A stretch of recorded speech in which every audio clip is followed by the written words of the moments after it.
우리가 지난주부터 기도원에 대해서 좀 말씀을 나누고 있습니다. 지난주에 나누었던 말씀처럼 이 고립과 또 은둔의 상징이었던 기도원이 그 포도주 틀 안에서 그 틀 밖에 나올 수 있었던 것은 안심하라, 내가 반드시 너와 함께 하리라. 이 약속하신 그 여호와 하나님의 말씀을 믿고 의지했을 때 그는 세상 밖으로 이렇게 나올 수가 있었던 것이죠. 그리고 하나님과의 관계가 회복된 기도원은요, 가장 먼저 제단을 쌓았고 또 하나님께 예배를 드리는 가운데 그의 삶의 예배가 회복되고 또 은혜가 회복되는 경험을 했던 것입니다. 이 예배를 통해서 자신의 마음에 있었던 모든 불안과 염려와 이 두려움들, 이 모든 걸로부터 그는 자유함을 얻게 된 거예요. 그리고 평강의 하나님을 선포하는 자리까지 나아가 여호와 샬롬을 외치며 이제는 믿음의 사람으로 우뚝 서는 그런 변화를 경험한 것입니다. 결국 사람이 변화된다라는 것은요, 이 환경의 변화가 아니라 바로 하나님의 말씀이 임했을 때 그 말씀을 믿고 그 말씀을 붙드는 자리에서 그 변화의 능력이 나타나는 것입니다.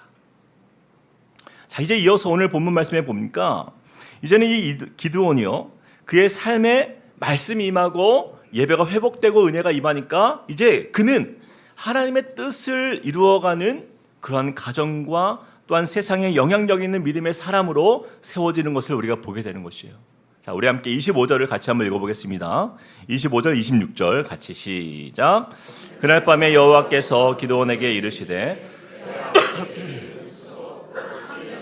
둘째 수소를 끌어오고 내 아버지에게 있는 바알의 제단을 헐며 그 곁에 아세라 상을 찍고 또 이 산성 꼭대기에 내 하나님 여호와를 위하여 규례대로 한 제단을 쌓고 그 둘째 수소를 잡아 내가 찍은 아세라 나무로 번제를 드릴지니라 하시니라. 아멘. 하나님께서 이 기드온에게 한 가지 중요한 미션을 주십니다. 그것은 우상을 제거하라라는 거예요. 자, 그런데 어디에 있는 바알의 제단과 이 아세라 상을 찍으라는 거예요? 25절 말씀 한 번 더 보여주시겠습니까? 25절에 자, 보니까 어디에 있는? 내 아버지에 있는, 내 아버지에 있는 바알과 아세라 제단의 그 우상이라는 거예요. 여기서 우리가 한 가지 의문이 들어요. 여러분, 기드온이 어디 사람입니까? 그는요, 하나님의 백성 이스라엘 안에서 므낫세 지파에 소속된 믿음의 가정이었어요. 그런데 내 아버지의 집에 있는 바알과 아세라의 제단을 헐라. 여러분, 이 이야기는 무슨 뜻이에요? 기드온의 가정에 우상이 있었다라는 거예요, 없었다라는 거예요? 있었다라는 거예요. 기드온의 가정은 여호와를 섬기는 믿음의 가정이었지만 동시에 무엇도 섬기는? 바알과 아세라도 섬기는 그런 우상을 섬기는 가정이었다라는 거예요. 그래서 하나님은요, 기드온을 명하여 이스라엘을 구원하시기 전에 가장 먼저 한 일이 무엇입니까? 방금 읽은 말씀처럼 내 아버지에 있는 바알의 제단을 헐며 그 곁에 아세라상을 찍고 네가 찍은 아세라 나무로 그렇게 번제를 드려라. 번제를 드려라. 여러분, 이 말씀은요, 이 사사시대 당시에 이스라엘 백성들이 하나님을 섬기는 동시에 또한 아무런 죄책감 없이 아무렇지도 않게 그들이 얼마나 우상을 의지했는지를 알 수 있는 대목인 것이에요. 왜 그들은 여호와 하나님만 섬기는 게 아니라 동시에 바알과 아세라를 섬겼을까요? 왜 이런 일이 일어났을까요? 오늘 본문의 이 배경인 이 사사기 시대의 이 이스라엘 백성들은요, 하나님께 속한 백성됨의 기쁨, 그 하나님과의 맺은 그 언약 관계의 이 축복으로, 그 복을 축복으로 여기지 않고 세상의 물질과 또한 쾌락에 눈이 멀었던 거예요. 이스라엘 백성들은 하나님의 백성됨의 은혜보다 이 세상 이방의 풍요로움에 눈이 멀어서 갖가지 우상들도 함께 섬기게 된 것입니다. 그 우상의 이름이 바로 바알과 아세라였다라는 거예요. 제가 좀 자료를 찾아보니까 당시에 이 농경사회가 주가 되었던 문화 속에 살았던 그들은요, 이 농사를 위해서 가장 중요하게 여겼던 조건들이 있었어요. 기름진 땅이 필요했고요, 또 비가 필요했고요, 그다음에 적절한 태양이 필요했어요. 그들은 이 곡식의 생산을 풍요롭게 이렇게 해줄 그 도움이 필요한 상황 속에서 그 주위의 이방 나라를 보니까, 또 주위에 힘있고 잘 사는 나라들을 보니까 그들이 이 태양신이라 부르는 이 바알을 섬기고 있고, 또 풍요와 다산을 상징하는 이 아세라 우상을 섬기는 것을 보면서 그들이 생각할 때 우리에게도 저런 것들이 있다라고 한다면 우리도 저들처럼 잘 살 수 있지 않을까. 그래서 이스라엘 백성들도 앞다투어 이 바알과 아세라 우상을 받아들이고 그 우상을 만들어 섬겼던 거예요. 그런데 하나님께서 이것을 그냥 그대로 두고 보셨는가라는 거예요. 그렇지가 않습니다. 하나님 우리에게 이미 경고하셨어요. 출애굽기 20장 3절에서 6절까지 우리 같이 한번 읽어볼까요? 3절부터 6절 시작. 너는 나 외에는 다른 신들을 내게 두지 말라. 너를 위하여 새긴 우상을 만들지 말고, 또 위로 하늘에 있는 것이나 아래로 땅에 있는 것이나 땅 아래 물속에 있는 것에 어떤 형상도 만들지 말며 그것들에게 절하지 말며 그것들을 섬기지 말라. 나 내 하나님 여호와는 질투하는 하나님인즉 나를 미워하는 자의 죄를 갚되 아버지로부터 아들에게로 3, 4대까지 이르게 하거니와 나를 사랑하고 내 계명을 지키는 자에게는 1000대까지 은혜를 베푸느니라. 여러분, 그런데 이 말씀, 이 주신 말씀을 그들이 기억하지 않고 오늘 본문의 6절에 보니까 이스라엘이 미디안으로 말미암아 그들이 궁핍함이 심했다. 그래서 그들이 이스라엘 자손이 여호와께 부르짖었습니다. 참으로 아이러니한 것은요, 지금 이스라엘 백성들이 이 미디안에게 7년 동안 침략을 당하고 괴로움을 받는 중에 너무나 고통과 괴로움이 컸던 그들의 상황 속에서 그들이 지금 여호와 하나님을 찾고 있어요. 여호와를 부르짖고 있어요. 그런 상황에서도 불구하고 그들은 동시에 무엇도 섬기고 있는 거예요? 우상을 섬기고 있는 거예요. 여러분, 하나님께 부르짖으려면 그들에게 있는 모든 우상을 제거하고 하나님 앞에 돌아와야 함에도 불구하고 이스라엘 사람들은요, 미디안으로부터 당하는 고통은 면하고 싶고 또 그것으로부터 그들은 자유하고 싶어 하면서도 그 모든 문제의 근원인 이 우상에 대해서는 전혀 제거할 마음이 없었다라는 거예요. 그래서 지금 누구를 통해서 그 우상을 제거하게 하십니까? 바로 기드온을 통해서 이 우상을 깨트리는 일을 하나님이 시작하신 거예요. 자, 그런데 그것이 그 시작이 어디서부터 시작됩니까? 바로 자신의 가정에서부터요. 25절에 내 아버지에게 있는 바알의 제단을 헐며 그 곁에 아세라 상을 찍고, 바로 자신의 가정, 이 아버지가 세운 이 바알과 아세라를 깨트려 부수는 일이었습니다. 우리 많은 성도님들이 이 기드온 하면 가장 먼저 생각나는 것이 무엇이에요?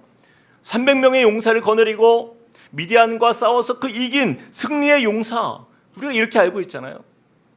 물론 그것도 맞는 말이지만 기드온이 하나님 앞에서 정말 귀하게 쓰임받는 믿음의 사람이 된 것은요, 거기에 먼저 있지 않아요. 바로 자신의 가정의 우상을 제거하기 시작했던 그의 결단과 믿음의 순종이에요. 이 일을 통해서 이스라엘이 오직 하나님만이 참 하나님이 되신다라는 그 믿음의 선포를 통해서 이 이스라엘을 성결케 하는 일에 앞장섰기 때문입니다. 사랑하는 성도 여러분, 하나님은요, 저와 여러분이 여호와 하나님의 샬롬을 온전히 누리는 인생이 되기 위해서 가장 먼저 우리에게 요구하시는 일이 무엇입니까? 바로 이것이에요. 우리 가정 안에 있는 우상을 제거하는 일입니다. 그렇다면 우리에게 있어서 우상은 무엇일까?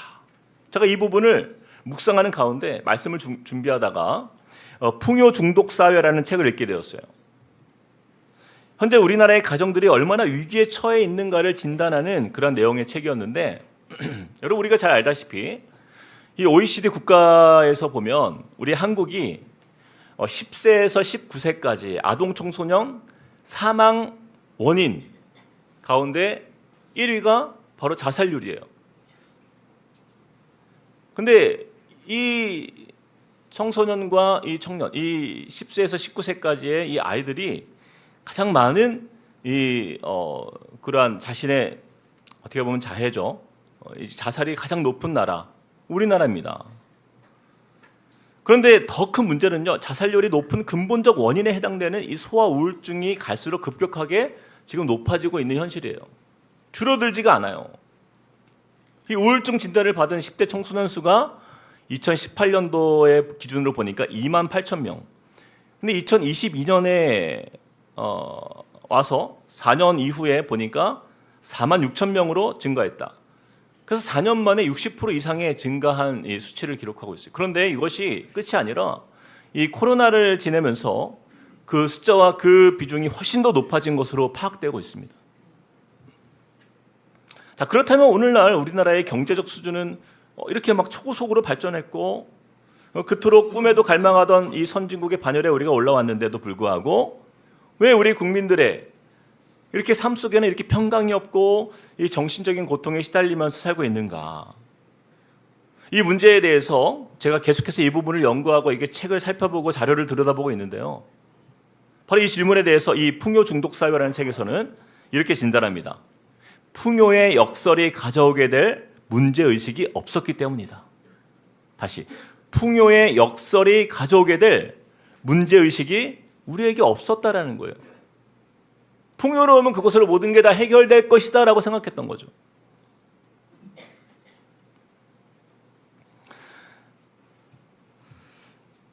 과거의 우리나라의 이 사회를 우리가 정의해 보면 비록 가난하지만 화목한 사회로 정의되었다라는 거예요.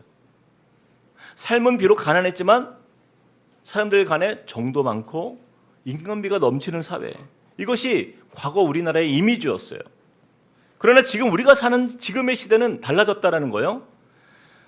지금 시대를 정의하면요, 풍요롭지만 불화사회라고 이렇게 정의합니다. 화면을 보시면 과거에는 가난하지만 화목한 사회였지만 지금은 어때요? 풍요롭지만 불화사회. 이것이 이 시대의 정의예요. 그렇다면 왜 우리는 가난에서 풍요를 이루는 사회를 이루었지만 화목에서 불화의 세대를 맞이하게 되었는가? 전문가들이 이 원인에 대해서 이렇게 분석해요. 우리나라 사람들이 가장 문제점, 우리나라 사람들이 가지고 있는 가장 큰 각 가정들의 문제는 무엇인가? 바로 비교의식이다라는 거예요. 물질적으로 풍요로운 사회가 되다 보니까 이 이웃들과의 관계 안에서도 경제적 격차가 이렇게 커지기 시작하는 거예요. 그 속에서 느끼는 우월주의와 차별주의로 인해서 사람들마다 열등감이 자리 잡기 시작했다. 그래서 관계 속에서 보이지 않는 계층이 생기고 이웃과의 관계에서 편견과 차별이 두드러지게 나타나는 그런 시대를 우리가 살게 된 거예요.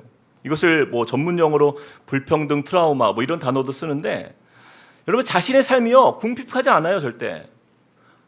나름 평범한 생활 속에서 큰 문제 없이 잘 살고 있는데도 불구하고 이 사회 속에서 사람들을 바라보면서 스스로 가불병정 이렇게 나름 어떤 그러한 계층을 나눠버리는 거예요. 나보다 잘 사는 사람들을 바라보면서 비교의식에 빠지는 거예요. 바로 이런 상대적 열등감에 사로잡히는 일들이 우리 한국 사회를 강하게 짓누르고 있다, 이렇게 평가합니다. 누군가와 끊임없이 비교하면서 나는 능력이 부족하고 낮은 지위에 있다라고 생각하는 그 열등감 때문에 그 모든 행복의 조건들, 이 감사의 조건들을 다 잃어버린다라는 거예요. 그러다 보니까 현실적인 벽에 부딪힐 때마다 사회를 원망하고 비난하고 또 뭐 금수저 후수저를 비교하면서 부모를 원망하는 일들도 허다하고, 더 안타까운 일은요, 내 아이들조차 세상의 아이들과 비교하면서 우리 아이들에게 많은 심적 부담을 지우게 하는 그 일들, 이것이 바로 우리 사회의 큰 문제다라고 이렇게 봅니다. 제가 이 책을 읽으면서요, 우리나라의 가정들이 가진 이 바알과 아세라와 같은 우상은요 바로 비교의식이다라는 것을 깨닫게 되었어요. 그럼 이 비교의식이 얼마나 우리 사회를 병들게 하냐면 이 책에서 이런 표현을 씁니다. 풍요에 중독된 21세기형 불화사회를 살아가는 이 세대는 사랑조차 돈이 있어야 할 수 있다. 사랑하는 친구와 최소한의 교제를 하려 해도 커피값, 밥값 정도는 필요하기 때문이다. 한국 사회는 돈이 없으면 사랑의 무능력자로 느끼고 그렇게 생각하도록 강요하는 사회다. 제가 얼마 전에도 돈과 행복에 대한 설교를 했지만요. 그럼 이 비교의식으로 인한 비롯된 나쁜 열매가요, 바로 지나친 돈의 중요성입니다. 남들과 비교해서 돈이 부족하면 내가 존중받지 못할 것 같고, 또 남들보다 내가 돈이 없으면 남들에게 뒤처진다 생각하고, 그래 걱정하고 염려하는 모습이 가득한 거예요. 그리고 반대로 내가 남들보다 돈이 좀 많으면 사람들과 비교해서 우월적 쾌감을 느끼는 사회가 바로 우리 사회예요. 이 비교의식에 병든 이 안타까운 사회의 모습 속에 우리가 살고 있다는 것이죠. 그 안에 우리의 가정들이 있다는 거예요. 그러나 이처럼 돈이 유일하고 가장 강력한 보상으로 등극한 사회에서 살아가는 이 사람들, 우리들은요, 돈이 자신의 불안을 해결해 줄 거라 믿고, 또 불평등으로부터 돈이 우리를 자유케 할 거라고 믿는 그 믿음으로 살아가지만, 그 모든 것은 착각이고 신기루와 같은 허상일 뿐이라는 것을 이 한국 사회가 증명하고 있다는 거예요. 여러분, 비교의식의 문제점은요, 바로 이것입니다. 하나님의 형상대로 지음받은 우리의 존엄성과 각 사람마다 하나님이 유니크하게 창조하신 그 하나님의 은혜들을 부정하는 행위인 거예요. 한 사람 한 사람, 우리 각자에게 주신 이 하나님의 고유한 은혜와 인도하심과 또 선하신 계획이 있는데도 불구하고 남과 비교하면서 감사하지 못하게 하고 만족하지 못하게 하고 다른 사람들을 이렇게 비교하면서 질투하고 부러워하면서 자신과의 관계, 그리고 사람들과의 관계를 파괴하는 자리로 나아가는 바로 그런 문제가 이 안에 있다는 것입니다. 여러분, 성경에 보면 가인과 아벨을 보세요. 하나님께서 아벨과 그의 재물을 받으시고 가인과 그의 재물을 받지 않으셨을 때 가인이 어떻게 반응합니까? 창세기 4장 5절 이렇게 말씀해요. 가인과 그의 재물은 받지 아니하신지라 가인이 몹시 분하여 안색이 변하니. 결국 비교의식에 사로잡힌 가인은요, 자신의 피부치인 동생이었던 아벨을 쳐 죽이는 끔찍한 살인사건을 일으키지 않습니까? 그럼 만약에 가인이 자신이 하나님과의 관계만 생각했다면 이런 일은 없었을 거예요. 근데 하나님께서 아벨과 그의 재물은 받던지 안 받던지, 여러분, 이것이 가인과 무슨 상관이 있냐라는 거예요. 가인은요, 자신을 돌아보며 죄의 길에서 돌이켜 하나님께서 받으실 만한 합당한 제사를 드리는 자리로 다시 나아갈 수 있는 기회가 그에게 있었음에도 불구하고 그는 동생과의 비교의식에 빠져서 절대로 해서는 안 될 이 죄악의 자리에 빠진 것이죠. 이것이 바로 비교의식의 끔찍한 결말인 거예요. 또한 예수님의 제자들 중에도 보니까 이 비교하는 마음들이 그 사이에 얼마나 많았습니까? 요한복음 21장 21절 이렇게 말씀해요. 이에 베드로가 그를 보고 예수께 여짜오되 주님, 이 사람은 어떻게 되겠사옵나이까? 예수께서 십자가에서 죽으시고 부활하신 모습으로 제자들 앞에 나타났어요. 그래서 그때 이제 예수님께서 베드로에게 너는 앞으로 이러한 삶을 살게 될 것이다 라고 그에게 말씀해 주셨을 때 베드로가 예수님의 말씀을 듣고 바로 한 질문이 무엇입니까? 이것이었어요. 주님, 그럼 저는 그렇다 치고 그러면 저기 있는 저 요한은 앞으로 어떻게 되겠습니까? 지금 베드로는 본능적으로 예수님께 사랑받았던 그 요한에 대해서 다른 제자는 앞으로 어떻게 되는지 자신과 비교하는 본능이 나타나는 거예요. 이에 대해서 예수님께서 이렇게 대답합니다. 요한복음 21장 21절 같이 읽어볼까요? 22절 시작. 예수께서 이르시되 내가 올 때까지 그를 머물게 하고자 할지라도 내게 무슨 상관이냐? 너는 나를 따르라 하시더라. 다른 사람 상관하지 말라라는 거예요. 그냥 너는 왜 그런 데 신경을 쓰고 있니? 너는 그냥 나만 따르면 돼. 나만 따르면 돼. 비교하지 말라라는 거예요. 그냥 너는 너의 길을 걸으면 돼. 그것으로 충분한 거야. 사랑하는 여러분, 우리 가정 안에 있는 이 비교의식이요, 우리 가정과 사회를 얼마나 병들게 하고 우리가 마음으로 정죄하고 질투하고 심지어는 마음으로 서로를 죽이는 일들이 얼마나 많아요. 우리가 예수 믿는 가정이라고 말하면서 하나님만 섬기는 믿음의 가정이라고 말은 하지만 이 비교의식이라는 이 우상이 우리 가정에 자리 잡고 있는다라고 한다면 우리는 이 이스라엘 백성들처럼 바알과 아세라의 우상을 섬기는 가정이 되고 마는 것입니다. 어떤 목사님이 어느 날 자기 교회 대학생들을 대상으로 상담을 하게 되었어요. 먼저 한 대학생에게 물어봤습니다. 그래, 대학에 다니니까 행복하지? 그래서 학생이 이렇게 대답해요. 아니요. 대학 다니면 뭐예요? 지방대학교인데. 그래서 이번에는 이 목사님이 서울에서 대학을 다니는 한 청년을 붙들고 똑같은 질문을 했습니다. 그래, 너는 대학에 다니니까 행복하지? 그랬더니 서울에 있는 대학 다니면 뭐예요? 서울대도 아닌데. 그래서 목사님은 이번엔 서울대에 다니는 청년을 붙들고 똑같이 물었습니다. 너는 대학 다니니까 행복하지? 그래서 이 청년이 얘기해요. 서울대 다니면 뭐예요? 학과가 좋지 않은데. 그래서 이번에는 서울대에서 좋은 학과를 다니는 청년에게 물었습니다. 넌 정말 행복하지? 그랬더니 이 청년이요. 좋은 과에 있으면 뭐예요? 수석을 못 하는데. 그럼 이처럼 이 비교의식이라는 것이 얼마나 우리를 불행하게 만드는지 모르는 거예요. 우리가 처한 상태에서 한 계단 올라가면 정말 행복할 것이라 생각하지만 그 순간 우리 위에 또 다른 계단이 존재하고 있다는 것을 발견하게 되는 것이죠. 그 순간 우리 위에 또 다른 계단이 있다. 비교의식으로 가득한 가정은 우리를 끝없는 경쟁으로 몰아넣고 고통의 늪으로 끌어내린다라는 거예요. 남보다 조금 더 넓은 집, 남보다 조금 더 좋은 차, 남보다 조금 더 높은 학벌, 어떤 유명한 대기업, 남들보다 조금 더 낫기를 바라며 비교 속에 사는 가정은요, 끝없는 이 경쟁의 굴레 속에서 지옥을 경험하게 되는 거예요. 왜냐하면 비교에는요 끝이 없기 때문이에요. 그래서 어떤 글에 보니까요, 비교의식이야말로 사탄이 우리의 영혼을 압사시키는 가장 강력한 무기다. 비교의식이 사단이 우리의 영혼을 압사시키는 가장 강력한 무기다라는 거예요. 이 한국 사회가 그렇게 병들어 있지 않습니까? 저희 집 이야기를 잠깐 하면 우리 아이들이 넷인데 아이들이 청소를 잘하거나 이제 정리를 잘하거나 또 자기가 해야 할 일을 잘하면요, 이거 어떻게 하면 보상을 해줄까 고민하다가 우리 아내가 뽑기를 이제 사왔어요. 여러분 우리 문방구 옛날에 문방구에서 뽑기 했던 거 기억납니까? 이거 조금 해가지고 딱 뜯으면요 그 안에 1등부터 5등이 있어요. 그 문방구에서 팔던 게 요즘 인터넷에 있습니다. 그래서 그거를 집에다 붙여놨어요.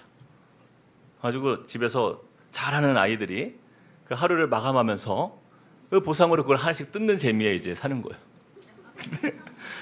근데 1등은 뭐냐? 선물의 내용이 이래요. 1등은 엄마 아빠랑 데이트, 2등은 식당 가기, 3등은 편의점 가기, 4등은 집에 간식 고르기, 5등은 엄마 아빠 안아주기입니다. 근데요 거의 다 5등이에요. 이게 그렇게 돼 있어요. 이 모든 뽑기가 제가 볼 때는 거의 한 80% 이상은 5등인 것 같아요. 근데 이제 계속 5등만 나오는 거예요. 애들이 딱 뽑으면요 보고 와서 안겨요. 왜 안아주나 하면은 그거 5등 뽑은 거예요. 그건 좋은 것 같아요. 애들이 와서 안아주니까 그건 좋은데, 한 번은 이제 한 아이가 제가 계속 실명을 얘기했더니 안 되겠어요. 이제는 무명으로 해야 되겠습니다. 한 애가 뽑기를 했는데 4등이 나온 거예요. 그래가지고요 얼마나 좋습니까? 맨날 5등 뽑다가 4등, 와 신난다, 4등이다 그러면서 막 너무 신나가지고 막 드디어 내 간식을 고를 수 있다 막 이렇게 좋아하고 있었어요. 다른 아이가 뽑았는데 그 안 나오던 3등이 나온 거예요. 그러면 이제 와서 와 대단하다, 어떻게 뽑은 거야, 축하해줘야 되잖아요. 근데 아까 그 4등 뽑은 아이가 갑자기 하늘이 무너진 것처럼 슬퍼하는 거예요. 아니 좀 전까지만 해도 그렇게 좋아했던 이 아이가 다른 아이가 3등이 나오니까 그걸 보고 막 너무나 막 하늘이 무너진 것처럼 막 눈물이 그렁그렁한 거예요. 아니, 방금 뽑은 그 기쁨과 감사가 없는 거예요. 자신의 상황은 바뀐 게 아무것도 없잖아요. 근데 그저 사람과 다른 아이가 비교해서 자신의 기쁨과 만족을 빼앗기는 이 모습을 보면서요, 야 이것이 바로 사사기 시대의 이, 이 악한 백성, 우리 아이들 여러분 다 죄인이잖아요, 그렇죠? 우리 아이들 보면요, 이 죄성이 그대로 보여요. 이 죄인들. 바로 이게 우리들의 모습이에요. 우리의 모습이에요. 사랑하는 여러분, 왜 남들에 의해서 나의 행복이 있다가도 사라지냐라는 거예요. 비교의식의 중심에는요, 바로 이것 때문입니다. 내가 남들보다 높아지고자 하는 마음이 우리 안에 자리 잡고 있기 때문이에요. 그러나 예수님은 우리에게 분명히 말씀하셨죠. 누가복음 14장 11절 우리 같이 읽어볼까요? 시작. 무릇 자기를 높이는 자는 낮아지고 자기를 낮추는 자는 높아지리라. 우리는 예수의 종이잖아요. 여러분, 종은요 비교할 게 없어요. 가진 게 없으니까. 종은요 언제나 가장 낮은 곳에서 섬기는 것이죠. 주인이 계시잖아요. 하나님께서 계시잖아요. 예수님을 섬기고 내 이웃을 내 몸처럼 섬기는 자리에서 종의 도리를 다하는 것이 우리의 사명이잖아요. 그런데 바로 그곳에서 우리 주님은요, 그 낮은 자, 종과 같이 섬기는 자를 주님이 내가 너를 높여주겠다 약속하셨어요. 내가 나를 높이는 게 아니에요. 근데 비교하는 마음은 무엇이에요? 내가 높아지고자 하는 마음이에요. 우리 안에 탐심에서 비롯된 것이죠. 주님의 말씀을 거부하는 바로 불신앙의 모습인 거예요. 사랑하는 성도 여러분, 그러므로 우리 각 가정 안에 자리 잡고 있는 이 바알과 아세라의 우상과 같은 이 비교의식을 제거하는 저와 여러분이 그러한 가정이 되시길 주님의 이름으로 축복합니다. 여러분, 우리 아내분들 돌 잘 버는 세상 남편들 여러분 비교하지 마십시오. 예?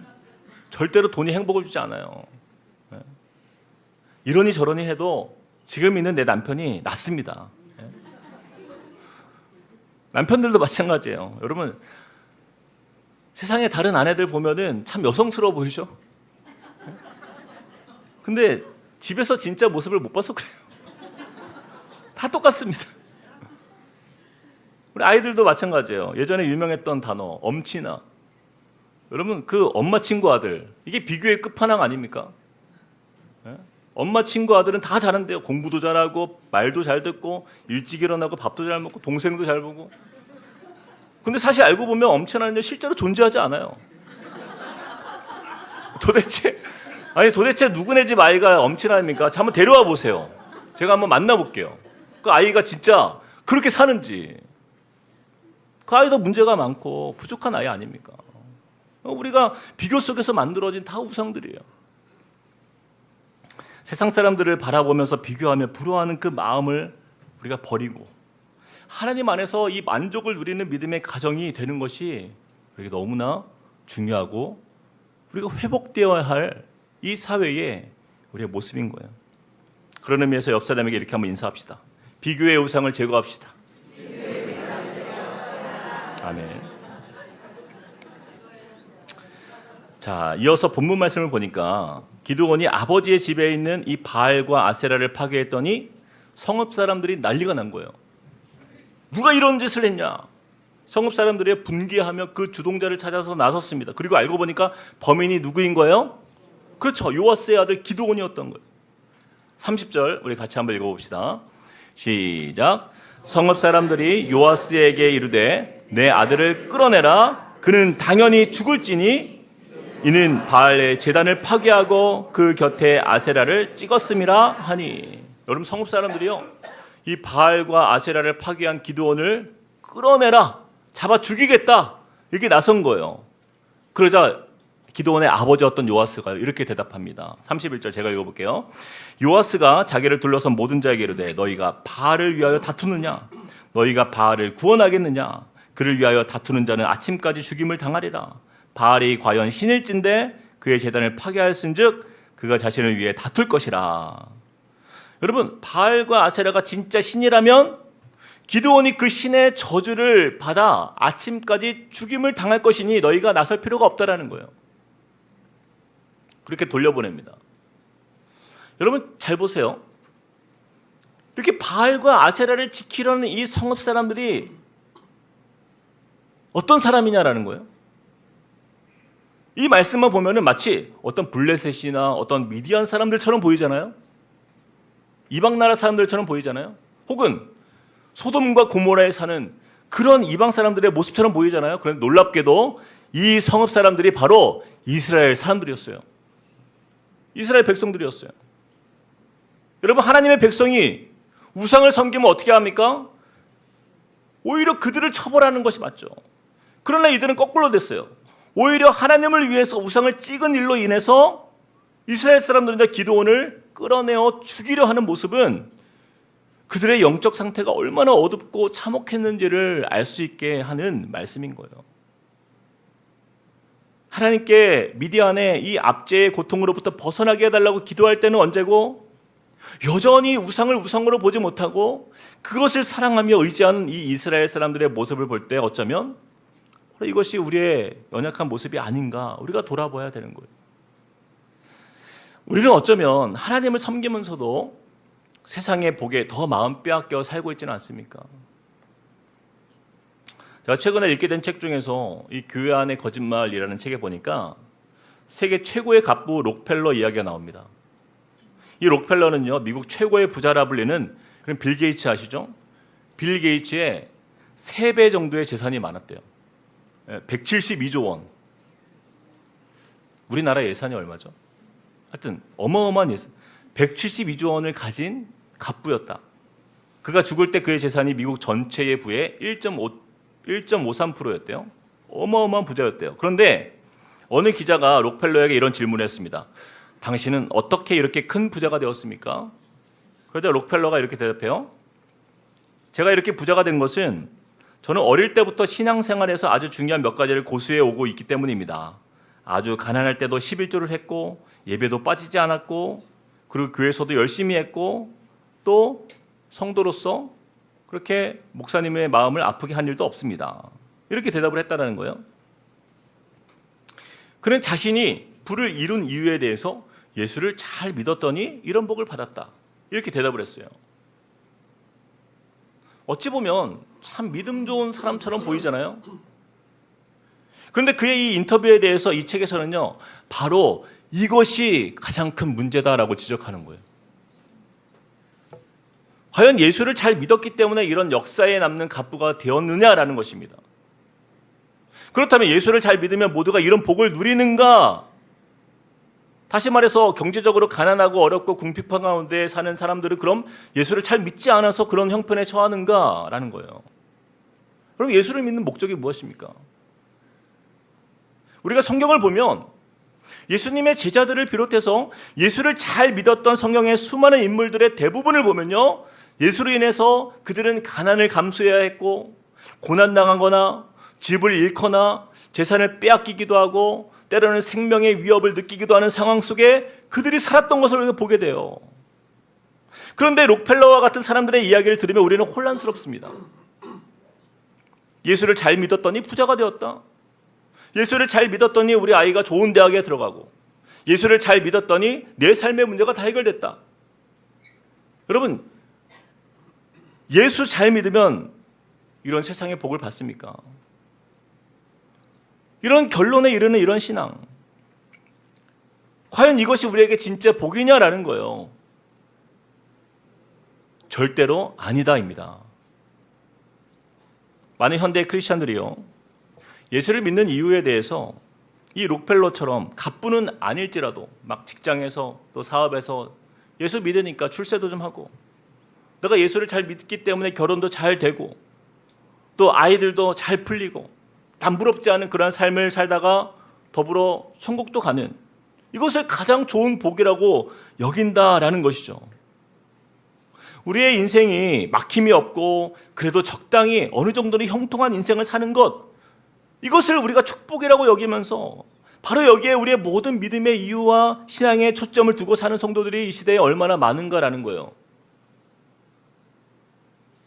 교회에서 봉사도 해요, 열심도 있어요, 예배도 잘 드려요. 하지만 그렇게 신앙생활을 하는 이유가 그저 내가 세상에서 잘 풀리는 인생, 나름 형통한 삶을 사는 이것에만 최대한 관심이고 그것이 소망의 사람이라면 결국 그 사람은 하나님 앞에서 실망할 수밖에 없습니다. 왜요? 하나님을 잘 믿는 것과 세상에서 성공하는 것과 결코 비례하지 않기 때문이에요. 그러나 많은 성도님들이요, 내 소망대로 이루지 못하거나 내가 바라는 그것들을 얻지 못하면 분노하고 원망하고 심지어는 교회를 떠나는 사람들이 얼마나 많습니까? 어쩌면 이 모습이요, 우상을 파괴한 기드온을 잡아 죽이려 했던 그 분노하는 이스라엘 성읍 사람들과 다를 바가 없는 모습인 거예요. 하나님 믿는 거 좋지만 나의 삶의 풍요와 성공에 이 우상, 이 나의 삶에 풍요를 주고 성공을 주는 이 우상에 조금이라도 손상이 가면 견딜 수가 없는 거예요. 참지 못합니다. 분노합니다. 이것이 이 세대의 성도의 모습이 얼마나 그러한 성도들이 많은가 우리가 돌아봐야 하는 거예요. 그러나 여러분, 우리 믿는 성도에게 있어서 우리가 얻는 축복은 무엇입니까? 여러분, 예수 잘 믿어서 출세하는 것이 아니에요. 바로 예수를 믿는 믿음으로 말미암아 하나님께서 우리의 아버지가 되는 복입니다. 다시, 예수를 믿는 믿음으로 말미암아 하나님께서 우리의 아버지가 되는 복이에요. 여러분, 이것이면 충분하지 않습니까? 이것이 바로 우리가 누려야 할 축복이에요. 성경에서 다른 것들이 복이라 말씀하지 않아요. 우리를 사랑하시는 하나님과 교제하는 것이 복입니다. 그 친밀함 안에서 하나님과 동행하면서 사는 그 인생, 여러분, 이거면 충분한 거예요. 그래서 저와 여러분은요, 하나님 아버지의 나라에 속한 자로서 말씀을 통해 그 나라의 법을 배우고 그 정의 아래서 살아가기를 힘쓰고 또 하나님 아버지와 함께하는 그 은혜의 기쁨을 누리는 삶 속에서 우리는 복된 인생으로 세워지는 거예요. 혹시 이곳에 계신 성도님들 중에서 하나님께서 나의 아버지가 되시는 축복이 전부라고? 진짜 그게 다야? 여러분, 실망하신 분이 계십니까? 그래도 예수 좀 잘 믿으면 내 사업도 좀 잘 되고 돈도 좀 벌고 자녀들도 좀 성공하고 다 그래야 되는 거 아니냐고 물으신다라고 한다면 죄송하지만 그 사람은 하나님께서 우리 아버지 되심의 그 어마어마한 가치를 전혀 모르는 사람이에요. 하나님 여러분, 기드온이 바알과 아세라를 파괴한 것은요, 돈과 부유함이 그 우상이 된 이 이스라엘의 이 헛된 그 망상을 깨뜨리는 행위인 것입니다. 풍요와 번영이 우상이 된 이스라엘의 교만을 깨뜨리는 행위인 거예요. 그리고 하나님보다 세상을 더 사랑하는 탐욕을 깨뜨린 믿음의 행위인 것입니다. 우리가 예수를 잘 믿고 바로 믿는 믿음을 가진 성도가 되는 길은요, 내 인생, 또 우리 가정, 또 우리 사회에 높이 세워진 바알과 아세라와 같은 헛된 우상을 깨뜨리는 것. 오직 하나님만이 우리의 하나님이시며 우리의 만족이십니다. 이 믿음의 선포로 주님께 나아가는 자리에서 그것이 이루어지는 것입니다. 우리 함께 마지막으로 32절을 읽겠습니다. 32절 큰 소리로 읽겠습니다. 시작. 그날의 기드온을 여룻바알이라 불렀으니 이는 그가 바알의 제단을 파괴하였으므로 바알이 그와 더불어 다툴 것이라 함이었더라. 이제 기드온에게 별명이 하나 생겼어요. 그것이 무엇입니까? 여룻바알. 여룻바알. 이 의미는요, 바알이 그와 더불어 다툴 것이라. 저는 이 별명이 너무 좋습니다. 너무 마음에 들어요. 사람들은 하나님도 섬기고 바알과 아세라도 섬기면서 자신들의 삶의 풍요를 바라고 자신의 소망이 이루어질 수만 있다면 뭐 하나님이든 바알이든 아세라면 뭐 어때요? 그냥 세상에서 모든 걸 다 받아들일 수 있는 그런 변질된 성도들이 판을 치는 이 세상 속에서 여룻바알, 그 어떤 세상의 도전이 우리에게 다가온다 해도 두려워하지 않는 거예요. 때로는 하나님을 믿는다는 이유로 세상에서 손해를 볼지라도, 또 때로는 하나님을 잘 믿는다는 이유로 사람들에게 손가락질을 받으며 무시당할지라도 그래도 흔들리지 않고 오직 하나님만 사랑하며 그 믿음의 길을 담대하게 걸어가는 것이 바로 이 여룻바알과 같은 참 성도의 기름을 믿으시길 축복합니다. 바로 저와 여러분이 세상의 방식과 그들이 말하는 성공의 길을 따라가는 그 인생이 아니라 그 모든 우상의 세대를 거부하고 오직 하나님만이 우리의 복이 되심을 믿고 신뢰하면서 주님께만 우리의 소망을 두는 것, 바로 이것이 우리가 살 길이에요. 가정이 살 길입니다. 이 나라가 회복되는 길이 바로 여기에 있는 거예요. 이와 더불어 하나님도 섬기고 우상도 섬겼던 이 요아스의 가문에 그 아들 기드온이요, 하나님의 말씀을 듣고 용기를 내서 그 가정의 우상을 제거했던 것처럼 여러분, 우리 자녀들이요, 저는 그런 믿음의 세대로 일어나길 축복합니다. 우리 자녀들이 우리 가정 안에 있는 우리 아버지가 보지 못했던 그 우상들, 그런 것들, 세상의 것들, 그것과 대적하여서 이 여룻발과 같은 믿음의 세대로 일어서기를 주님의 이름으로 축복드립니다. 우리 같이 말씀을 기억하면서 찬양하겠습니다. 오소서 진리의 성령님. 우리 가정을 돌아보면서 또한 우리 나라를 생각하면서 우리가 무엇이 우리 안에 회복되어야 됩니까? 하나님만 섬기는 가정이 아니라 어쩌면 우리 가정들마다 이 바알과 아세라가 있을 거예요. 우리 마음 가운데 주님 헛된 마음 지금 태워주시고 성령의 불길로, 거룩한 불길로 우리의 마음을 새롭게 하여 주시옵소서. 찬양하겠습니다. 오소서, 오소서 진리의 성령님, 이 땅 흔들며 임하소서. 이 땅 흔들며 임하소서. 거짓과 탐욕 죄악에 무너지, 거짓과 탐욕 죄악에 무너지, 우리 가슴 정케 하소서. 우리 가슴 정케 하소서. 오소서 은혜의 성령님, 오소서 은혜의 성령님, 하늘 가르고 우리의 가정 위에 오소서. 하늘 가르고 거룩한 불꽃 하늘로서 임하사, 거룩한 불꽃 주님의 은혜로 하늘로서 주님의 은혜로 임하사, 타오르게 하소서. 타오르게 하소서. 주 영광 위에 북의 불길, 북의 불길 타오르게 하소서. 진리의 말씀, 진리의 말씀 이 땅 새롭게 하소서. 은혜의 강물, 은혜의 강물 흐르게 하소서. 성령의 바람, 성령의 바람 이 땅 가득 불어와. 흰 옷 입은 주의 순결한, 흰 옷 입은 주의 순결한 배서 주의 영광 위에 이제 일어나. 열방을 치유하며, 열방을 치유하며 행진하는 영광의 그날을 주소서. 북의 불길 타오르게, 북의 불길 타오르게 하소서. 진리의 진리의 말씀, 말씀 이 땅 새롭게 우리 새롭게 하시는 주님을 의지하며 나아갑시다. 은혜의 강물 흐르게 하소서.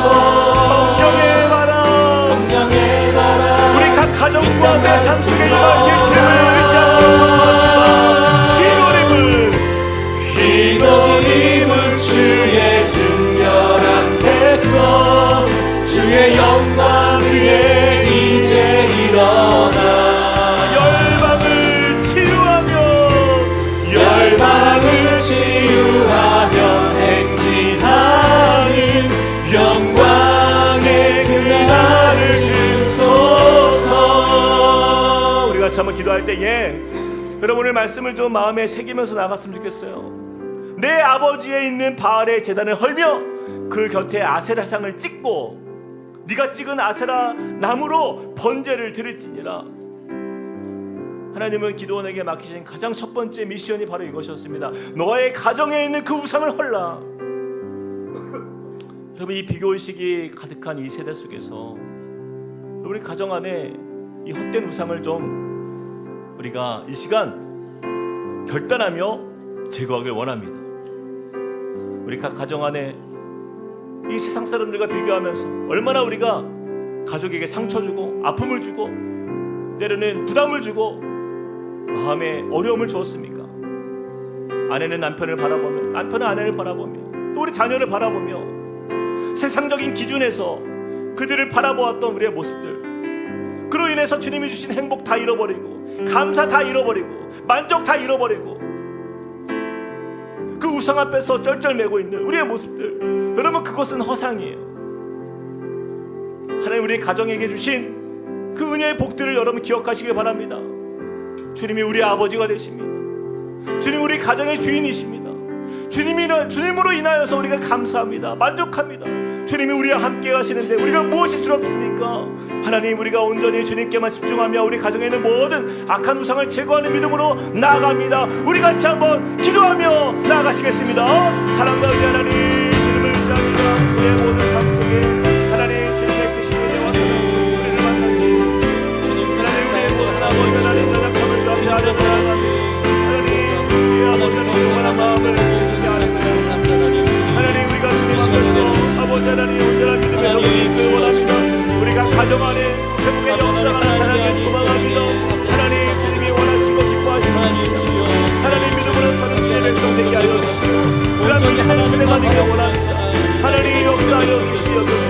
하나님 역사하여 주시옵소서. 주님 이 어두운 세대 속에서 하나님 우리가 세상 사람들과 같지 아니하고 하나님 오직 주 안에서 자유를 누리는 믿음의 삶으로 우리 가정 안에 모든 우상이 되어내고 하나님 오직 여호와 하나님만을 바라보며 하나님 주님께만 영광 올려드리는 하나님 믿음의 가정들이 될 수 있도록 도와주시옵소서.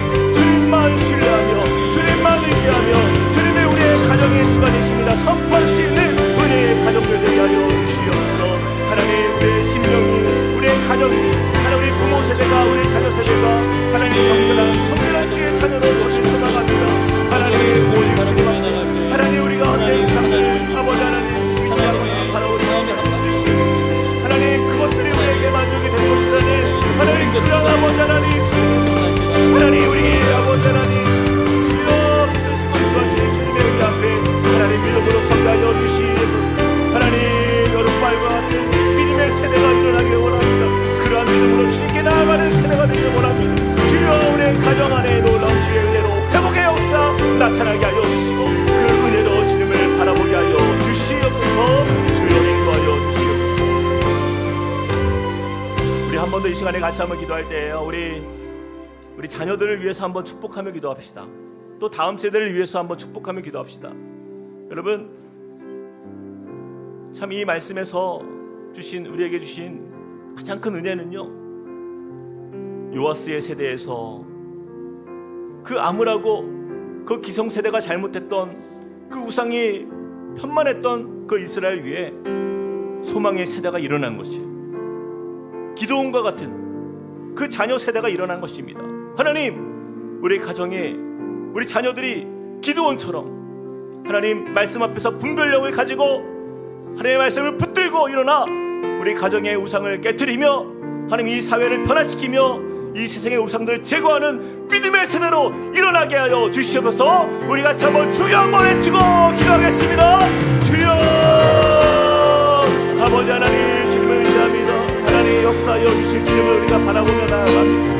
하나님 주님이 우리에게 보이신 그 은혜 그 세대 하나님 오직 우리 믿음의 세대로 일어나길 원합니다. 주님 역사하여 주시옵소서. 하나님 은혜를 부어 주님이 일하시는 것을 우리가 믿습니다. 하나님 주님께서 우리 다음 세대를 향하신 주님의 그 계획들 하나님 우리가 이것을 온전히 믿음으로 바라봅니다. 하나님 이 세대가 너무나도 아버지 하나님 물질주의로 아버지 하나님 너무나도 아버지 하나님 악하고 하나님 차별이고 하나님 너무나도 교만한 세대 정말 하나님을 떠난 세대처럼 하나님 우상으로 가득한 이 세대가 되었지만 우리 자녀들이 우리 가정에 소망을 이루어가는 믿음의 세대 되게 하여 주시옵소서. 하나님을 의지하는 세대가 되게 하여 주시옵소서. 주님을 사랑하는 세대로 하나님 주님을 의지하는 세대로 하나님 일으켜 주시옵소서. 하나님 그렇게 주님을 사랑하는 하나님의 백성들로 서게 소망합니다. 주님의 은혜로 가득한 주의 자녀가 되기를 원합니다. 하나님 은혜 주시고 인도하여 주시옵소서. 하나님 그 주님이 주시는 능력 안에서 하나님 참 소망 안에서 주님의 사랑을 경험하게 하여 주시고 주님의 역사하심을 바라보게 하여 주시옵소서. 하나님 우리가 주님을 떠났던 모습들 하나님 우리가 다시 회복되길 원합니다. 하나님 우리 자녀 세대를 통하여서 또한 하나님 주님의 꿈을 이루어가는 하나님의 소망이 있는 이 나라가 되게 하여 주시고 우리의 가정들이 되게 하여 주시옵소서. 하나님 역사하여 주시옵소서. 주님 역사하여 주시옵소서. 주님 함께하여 주시옵소서. 우리 다 함께 일어나서 찬양하겠습니다. 십자가 그 사랑 십자가 그 사랑 멀리 떠나서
우리가 마치면서요, 우리가 2절로 다시 찬양할 텐데, 이 시간에 우리 안에 그 끊임없이 우리 안에 우상으로 자리 잡았던 이 비교 의식들, 이런 것들을 자유하는 것은요, 바로 서로를 축복하는 곳에 있어요.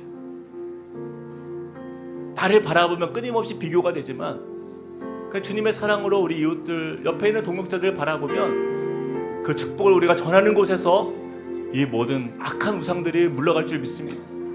여러분, 주님이 우리를 사랑하신다 말씀하잖아요. 내가 너를 사랑하는데 우리가 부족한 게 뭐가 있어요?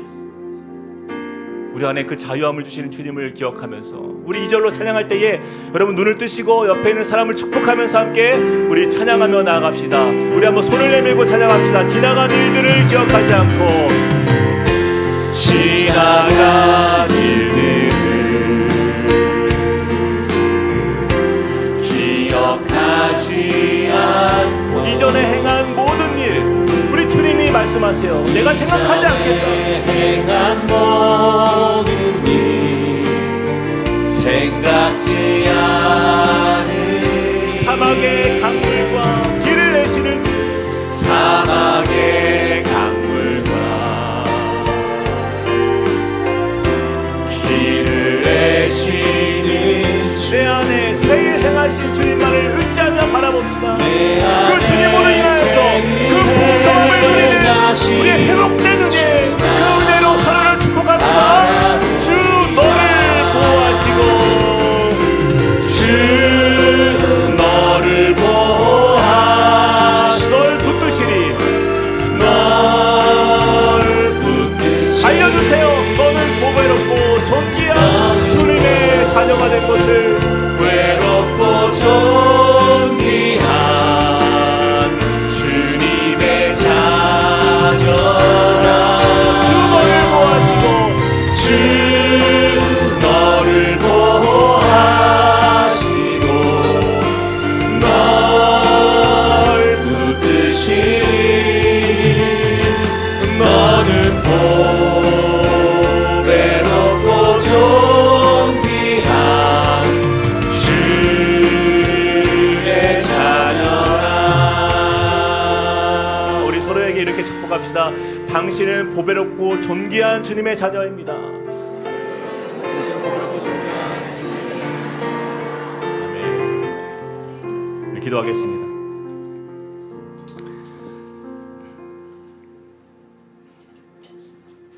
그날의 기도원을 여룻바알이라 불렀으니 이는 그가 바알의 제단을 파괴하였으므로 바알이 그와 더불어 다툴 것이라 함이었더라.